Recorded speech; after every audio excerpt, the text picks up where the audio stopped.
Bismillahirrahmanirrahim. Assalamualaikum warahmatullahi wabarakatuh. Selamat datang di bagian ketiga dari kisah Nabi Ibrahim alaihissalam. Hari ini kita akan membahas tentang mukjizat Nabi Ismail saat beliau masih bayi. Kisah ini juga berhubungan dengan peristiwa yang terjadi dengan ibunda beliau, yaitu Sayyidah Hajar, dan apa yang terjadi antara Ismail, Sayyidah Hajar, dan sumur Zamzam. Semoga episode kali ini bermanfaat dan berguna bagi Anda. Di video sebelumnya kita telah membahas bahwa Sayyidah Sarah cemburu dengan kelahiran Ismail. Maka setelah itu Ibrahim alaihissalam membawa Sayyidah Hajar dan Ismail melintasi padang pasir yang luas. Dan akhirnya tibalah Ibrahim di sebuah lembah yang kering. Di lembah tersebut tidak ada air dan tidak ada pula tumbuhan. Lembah tersebut terlihat seperti padang pasir yang dikelilingi bukit. Ibrahim kemudian membangunkan kemah untuk anak dan istrinya. Kemudian Ibrahim meninggalkan pula untuk mereka satu wadah air dan sedikit makanan. Kemudian Sayyidah Hajar bertanya, "Apakah engkau akan meninggalkan kami dan pergi? Apakah Allah Subhanahu wa Ta'ala memerintahkan hal ini?" Maka Ibrahim pun menjawab, "Ya." Maka Sayyidah Hajar pun menjadi yakin setelah mendengar jawaban suaminya bahwa Allah Subhanahu wa Ta'ala tidak akan membiarkan dirinya dan anaknya Ismail mati kehausan atau kelaparan. Ibrahim pun meninggalkan Sayyidah Hajar dan anaknya Ismail yang masih bayi sambil berkata, "Rabbana inni askantu min dzurriyyati biwadin ghairi dzi zar'in 'inda baitikal muharram. Rabbana liyuqimus shalah faj'al af'idatan minan nasi tahwi ilaihim warzuqhum minats thamarati la'allahum yashkurun." Tuhan kami, aku meninggalkan keluargaku di lembah yang tidak memiliki tumbuhan di tanah haram milik Engkau. Maka jadikanlah hati dari sebagian orang condong kepada mereka dan berilah mereka rezeki berupa buah-buahan, mudah-mudahan mereka bersyukur. Maka Ibrahim pun kembali ke tempat tinggalnya di mana di sana ada istrinya Sarah. Dan benar tidak lama kemudian Sayyidah Sarah melahirkan seorang anak yang diberi nama oleh Ibrahim Ishak. Maka Sayyidah Sarah bahagia luar biasa karena akhirnya ia dikaruniai anak setelah ia menunggu begitu lama. Sayyidah Hajar dan anaknya Ismail tinggal di padang pasir beberapa hari. Dan air yang ditinggalkan suaminya Ibrahim pun sudah habis. Sedangkan udara di lembah tersebut sangat panas. Karena Sayyidah Hajar sudah kehabisan makanan dan minuman, maka air susunya pun menjadi kering. Maka Nabi Ismail yang masih bayi pun menangis kehausan. Sayyidah Hajar mulai berpikir apa yang harus dia lakukan. Dia pun mulai berpikir untuk mencari air, untuk memberi minum anaknya, karena udara begitu panas. Dan matahari sangat menyengat. Namun Sayyidah Hajar tidak tahu harus kemana dia mencari air. Sayyidah Hajar pun bergerak ke sana kemari mencari air. Tidak berhenti mencari, karena tidak mungkin dia kembali kepada anaknya tanpa menemukan air. Maka Sayyidah Hajar pun berkeliling ke sana kemari mencari air. Maka beliau pun bergerak ke dua bukit besar yang ada di dekatnya, yaitu Bukit Safa dan Bukit Marwah. Dua bukit yang berada di dekat lembah tersebut. Sayyidah Hajar pun mulai mendaki Bukit Safa. Dia mencari air di bukit tersebut, namun dia tidak menemukannya. Kemudian dia turun kembali ke lembah. Kemudian dia mendaki lagi ke atas Bukit Marwah. Dia mencari air di bukit tersebut, namun tidak juga dia temukan. Maka Sayyidah Hajar pun berpindah-pindah dari Safa dan Marwah 7 kali. Dari sini kita mengetahui hikmah dari gerakan sa'i yang dilakukan orang-orang yang melakukan haji dan umroh. 7 kali bolak-balik dari Safa ke Marwah.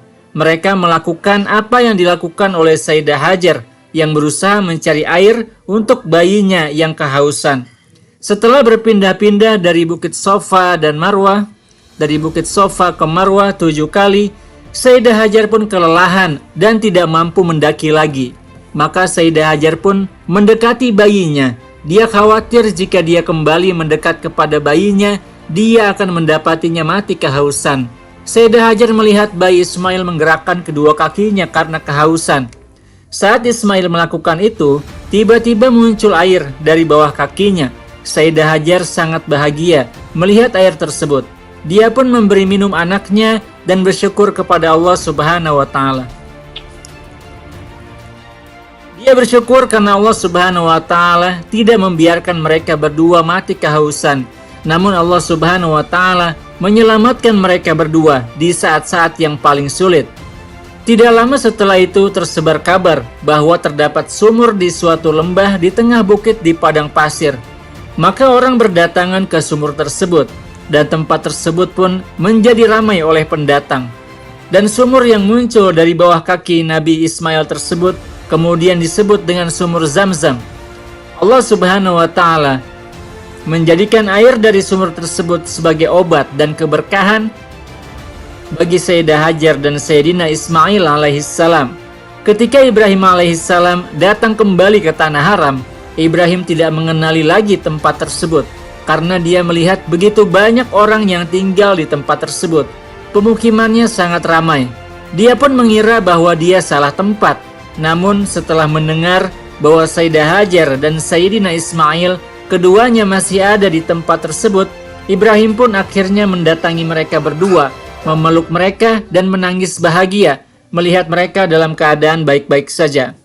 Ibrahim merasa bahagia karena Allah Subhanahu wa Ta'ala menjawab doanya. Maka Ibrahim pun datang setiap tahunnya untuk mengunjungi Sayyidah Hajar dan Ismail. Ismail pun tumbuh besar sedikit demi sedikit. Ismail menjadi anak yang baik, taat beribadah kepada Allah Subhanahu wa Ta'ala, tidak menyekutukan Allah dengan tidak menyembah berhala. Ibrahim telah mengajarkan Ismail untuk beribadah kepada Allah, sholat, dan tidak menyekutukan Allah dengan apapun. Selanjutnya Allah Subhanahu wa Ta'ala menyuruh Ibrahim untuk menyembelih Ismail. Di suatu malam Ibrahim bermimpi di dalam tidurnya. Dalam tidurnya dia mendengar bahwa Allah Subhanahu wa Ta'ala memerintahkanmu untuk menyembelih anakmu Ismail. Ibrahim pun terbangun, dan saat ia bangun, dia berkata, "Ya Allah, jika engkau menyuruhku menyembelih Ismail, maka aku akan mentaatimu." Kemudian Ibrahim kembali tidur. Saat kembali tidur, Ibrahim mendengar panggilan dalam tidurnya. Panggilan tersebut menyuarakan hal yang sama. Sesungguhnya Allah Subhanahu wa Ta'ala menyuruhmu menyembelih anakmu Ismail. Ibrahim pun terbangun untuk kedua kalinya. Ibrahim pun melakukan sholat 2 rakaat untuk meminta petunjuk kepada Allah Subhanahu wa Ta'ala. Ibrahim pun tidur kembali, dan untuk ketiga kalinya Ibrahim mendengar perintah yang sama. Saat Ibrahim terbangun, ia pun menyadari bahwa perintah tersebut benar-benar dari Allah Subhanahu wa Ta'ala. Ibrahim pun membuat keputusan bahwa ia akan menjalankan perintah Tuhannya. Siapakah manusia yang mampu menyembelih anaknya sendiri karena mimpi yang berisi perintah dari Tuhannya? Hanyalah dia, Ibrahim, kekasih Allah Subhanahu wa Ta'ala, manusia yang dicintai oleh Allah Subhanahu wa Ta'ala, manusia yang tidak pernah melanggar perintah Allah Subhanahu wa Ta'ala, tidak pernah bermaksiat kepada Tuhannya. Ibrahim pun mendatangi Ismail. Ibrahim pun menceritakan bahwa ia melihat dalam mimpinya bahwa Allah Subhanahu wa Ta'ala menyuruh Ibrahim untuk menyembelih Ismail. Ismail berkata, "Wahai ayahandaku, lakukanlah apa yang Allah perintahkan. Engkau akan melihat bahwa aku termasuk orang-orang yang sabar." Ibrahim pun mulai melakukan persiapan untuk menyembelih anaknya. Ibrahim mengikat tangan anaknya dengan tali dan menaruh tangan Ismail hingga Ismail tidak dapat menggerakkan tangannya. Ibrahim juga telah mempersiapkan pisau yang terbaik untuk penyembelihan tersebut. Pisau tersebut ialah pisau yang paling tajam yang dia punya. Ibrahim pun mengambil posisi yang tepat untuk menyembelih anaknya. Saat menyembelih, Ibrahim tidak kuasa memandang wajah anaknya, namun dia memandang ke tanah agar dia tidak memandang wajah anaknya. Dan kemudian dia sangat merasa kasihan kepada anaknya. Ketika Ibrahim menaruh pisau di leher anaknya untuk menyembelih anaknya, tiba-tiba Allah Subhanahu wa Ta'ala memanggil, "Ayya Ibrahim, qad shaddaqta ru'ya." Wahai Ibrahim, engkau telah membenarkan mimpimu. Maka tiba-tiba datang seorang malaikat dari langit membawa seekor domba yang besar. Malaikat tersebut kemudian menyuruh Ibrahim untuk menyembelih domba tersebut. Allah Subhanahu wa Ta'ala telah menghadiahkan kepada Ibrahim domba tersebut karena Ibrahim mentaati perintah Allah Subhanahu wa Ta'ala dan tidak membantah sedikit pun. Ibrahim sangat bahagia dengan hal tersebut. Ibrahim memuji Allah Subhanahu wa Ta'ala dan sangat bersyukur. Ibrahim pun segera membuka ikatan tali anaknya dan melepaskan ikatan anaknya. Ibrahim pun mengambil domba yang diberikan oleh malaikat, kemudian dia pun menyembelihnya. Maka peristiwa tersebut menjadi peristiwa perayaan bagi umat muslim yang disebut dengan Idul Adha, yang merupakan hari perayaan dan penyembelihan kambing dan hewan ternak lainnya yang dilakukan umat Islam setiap tahun tanggal 10, 11, 12, dan 13 Zulhijjah sebagai permisalan atas pengorbanan Ibrahim dan sebagai kesyukuran atas keselamatan Ismail dari kematian. Kisah pembangunan Ka'bah. Tidak lama kemudian Allah Subhanahu wa Ta'ala memerintahkan Ibrahim untuk membangun Ka'bah dengan bantuan anaknya Ismail. Ibrahim tidak menunggu lama, namun Ibrahim langsung menjalankan perintah Tuhannya dengan segera. Ismail pun segera bersiap-siap untuk membangun Ka'bah bersama ayahnya sebagai tempat ibadah orang-orang muslim. Maka Ibrahim dan Ismail pun mulai mendirikan pondasi-pondasi Ka'bah. Ibrahim membangun dan Ismail membantu ayahnya dengan menancapkan batu-batu pada pondasi Ka'bah tersebut. Ketika Ibrahim merasa lelah, Ibrahim memerintahkan Ismail untuk melanjutkan pembangunan Ka'bah. Saat itu Ismail juga melihat ada Hajar Aswad, sebuah batu hitam. Maka Ismail menyerahkannya kepada Ibrahim dan Ibrahim meletakkan di bawah, di bagian pojok dari Ka'bah. Ibrahim dan Ismail terus melanjutkan pembangunan Ka'bah hingga akhirnya selesailah pembangunannya. Dan tempat tersebut selanjutnya disebut dengan Baitul Haram atau rumah yang disucikan. Dan hingga saat ini, batu hitam yang digunakan oleh Ibrahim dan Ismail masih ada di Ka'bah. Proses pembangunan Ka'bah ini disebutkan oleh Al-Quran Al-Karim. Allah Subhanahu wa Ta'ala berfirman, "Wa idh yarfa'u Ibrahimul qawa'ida minal baiti wa Ismail, Rabbana taqabbal minna innaka antas sami'ul alim. Rabbana waj'alna muslimaini laka wa min dhurriyyatina ummatan muslimatan lak, wa arina manasikana wa tub 'alaina innaka antat tawwabur rahim." Dan ketika Ibrahim mengangkat pondasi-pondasi dari Baitul Haram dan Ismail bersama Ismail, Rabbana taqabbal minna, wahai Tuhan kami, terimalah perbuatan baik kami. Sesungguhnya Engkau Maha mendengar lagi Maha mengetahui. Dan Tuhan kami, jadikanlah kami berdua orang-orang yang berserah diri kepadamu, dan juga keturunan-keturunan kami sebagai umat yang berserah diri kepada Engkau.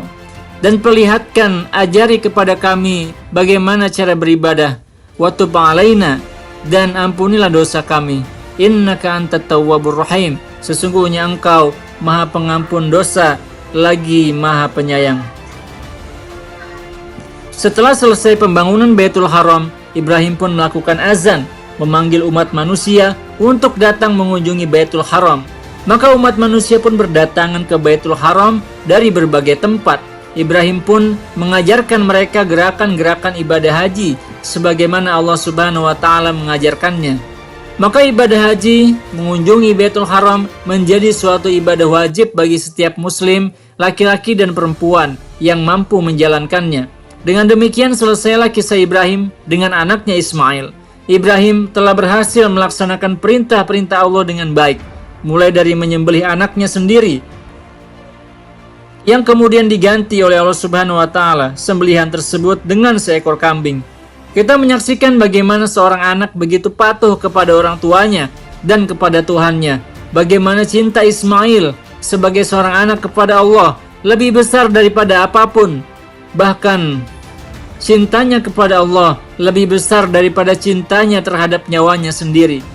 Kita juga melihat bagaimana Ibrahim mampu menjalankan perintah yang berat tersebut, dan ia pun meminta bantuan Tuhannya dengan penuh kesabaran. Dan Allah Subhanahu wa Ta'ala tidak membiarkan hambanya dalam kesulitan, namun Allah Subhanahu wa Ta'ala memberi mereka hadiah berupa kambing, dan Allah Subhanahu wa Ta'ala mengangkat beban berat yang mereka rasakan. Hari penyembelihan ini menjadi hari besar bagi umat Islam. Di hari tersebut, umat Islam melaksanakan haji dan menyembelih hewan kurban dan membagikannya kepada umat manusia yang lain. Setelah Ibrahim semakin tua, selanjutnya Ibrahim pun pulang kembali ke Palestina, dan dia pun dimakamkan di sebuah tempat bernama Al-Khalil. Dengan demikian, selesailah kisah Nabi Ibrahim alaihissalam.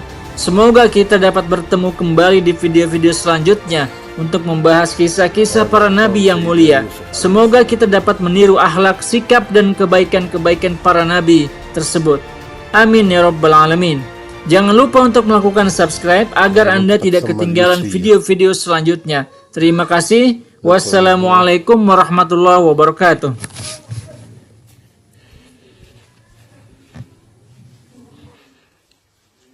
هذا المكان أيضا يكون مع الإسرائيليين في الأيام العادية.